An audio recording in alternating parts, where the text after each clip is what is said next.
All right, let's pick up where we left off in the second part of the muscular system. First, we have muscle tone. When your muscles are toned, especially like your abs, you can see them. They are slightly contracted and ready to work. You've worked them enough that they are just ready to go.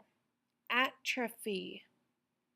Atrophy means muscles can shrink from disuse or loss of strength. You see this with people that are in comas, casts, braces, crutches. The muscles that they're not using are going to start to get weaker. Now, it does, like let's say that I lift weights for a month. It's not going to, in a week, start to fall apart. But over 2 months or so, it's going to start to get weaker and weaker and weaker. But you're going to have to rebuild up that muscle strength that you've lost if you stop using it completely. Hypertrophy says muscles are going to get bigger due to overexercise. You see this with some of the bodybuilders. Remember, hypo like a hippo, it's going to get really big. Flaccid is muscles become soft and flabby because of disuse. You will see this with bodybuilders. They lift and they lift and they get these big muscles and then they stop lifting and it looks like they're fat, they're flabby. Two main types of muscle contractions. We have isotonic and isometric. Isotonic is physically using that muscle. The muscle will shorten and movement will occur. So I'm lifting my leg, I'm walking, I'm talking, things are moving. Isometric is when the muscle will just tense, but there's no movement. So I'm showing off my biceps. I'm pushing against a wall. I'm holding a yoga pose. It's just that sit and hold it. It's all tense, but there's no movement.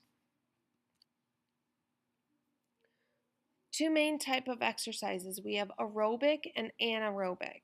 Aerobic is endurance, it requires energy, and it requires oxygen.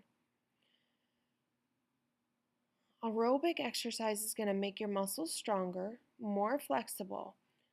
So let me give you an example. Today I'm going to go out and I'm going to run a quarter of a mile. I'm going to do that for a couple days and then I can probably run a half mile. Do that for a couple days and then 3/4 of a mile, and you're going to keep building up that strength so that you can keep increasing your workout. Your muscles aren't going to get as tired as easy and you won't be as sore if you keep slowly increasing it. You don't go out and say, okay, I decide I'm going to run and today I'm going to run 5 miles. You can't do that. If you do, you'll get muscle fatigue and your muscles will just give up and you'll be exhausted. It is important to exercise. Big thing is it's going to increase the blood supply to those muscles. The mitochondria, remember back to chapter 3, mitochondria produce energy. So we've got lots of mitochondria in our muscle cells. And we're gonna use up that oxygen. When I run out of oxygen, remember that I'm gonna start to produce some lactic acid. So exercise. Why is exercise important? Well, when I use my muscles, it improves my metabolism. When I'm exercising, my metabolism speeds up. What does that mean? That means that I use more energy. My body is able to convert that food into energy for my body to use. So that sugar gets changed into energy. Digestion. It actually moves food through your intestines better. People who are in wheelchairs or in beds all the time, immobile, they have trouble pooping. So the more I exercise, the more I move, the better my digestion's going to be. Stuff isn't just going to sit there. Neuromuscular coordination. So break down that word. Neuro is nerve, muscular is muscles. So my nerves and my muscles are going to talk better.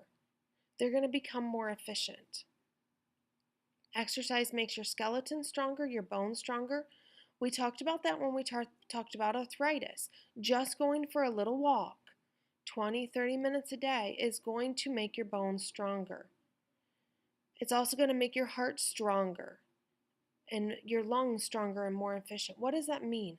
Well, that means that my heart learns to put up with that exercise. My lungs learn to put up with that exercise. So they're more efficient. They work better. What does that mean for you? That means that my heart rate is lower. That means that my breathing rate is lower. So if I'm a person that exercises, my heart doesn't have to work as hard on a daily basis as somebody who doesn't exercise. That's really important. The same for my lungs. So you have a lower heart rate, a lower breathing rate. Anaerobic exercise is isometric or resistance. So this would be lifting weights, sitting in a yoga position. It does not require, that's the ana part, no or not, does not require as much oxygen and energy. You're still working out, but this is resistance training.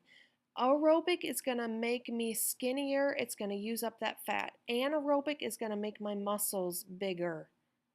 Okay, it's going to increase my muscle size and make them stronger. Types of body movement. Flexion. Okay, you've seen people flex their muscles at you. The muscle gets shorter and it's bigger and it sticks out. Extension. So if I flex, I'm showing off my biceps. I bring my forearm closer to my shoulder. Extension, I bring that forearm out. Abduction. Abduction is moving it away from your body. ADD, I'm adding it to me, so it's coming closer to my body. Rotation, you can rotate your body around one point, and then circumduction is moving all around, and your shoulder is the one that can circumduct, and we did that when we talked about the joints. Pronation, to pronate, okay, is back. So pronation, I can see the backs of my hands. My palms are down. Supination, think about I got to make a bowl of soup with my hands. Okay, so make that bowl of soup. Your palms should be upwards. Dorsiflexion, okay, dors is back. Get on the back of your feet and point your toes up in the air.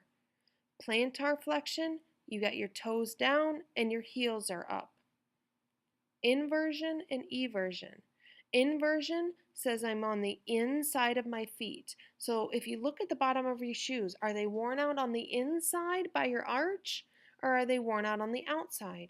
Inversion says you walk more on the inside of your feet and then eversion says I'm walking more on the outside. So look at your shoes and see which one you do.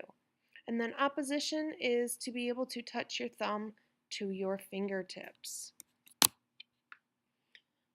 Couple ways to name a muscle. Location. Okay, so bicep femoris, rectus femoris, external abdominal oblique. Size, vastus, large. Okay, gluteus maximus, gluteus medius. Direction, rectus, telling me straight. External, telling me the direction. Number of origins, bicep, tricep. Shape, deltoid, remember delta, Greek triangle. Number of location of origins, location of insertion, location of action. Okay, so all of those are going to be ways that we name muscles. Couple golden rules, we've talked about several of these. Muscles usually cross a joint, that's how we move. Least two attachment points, I got to connect at one end and connect at the other. Remember, your muscles are pulling. One muscle pulls the arm up, one muscle pulls the arm down. Same for your legs. So we already talked about this, but I'm stating it one more time. The more you exercise, the better it is for your body, your joints, your muscles, your bones, your nervous system, your skeletal system, your digestive system, your respiratory system, your cardiovascular system. All very, very important.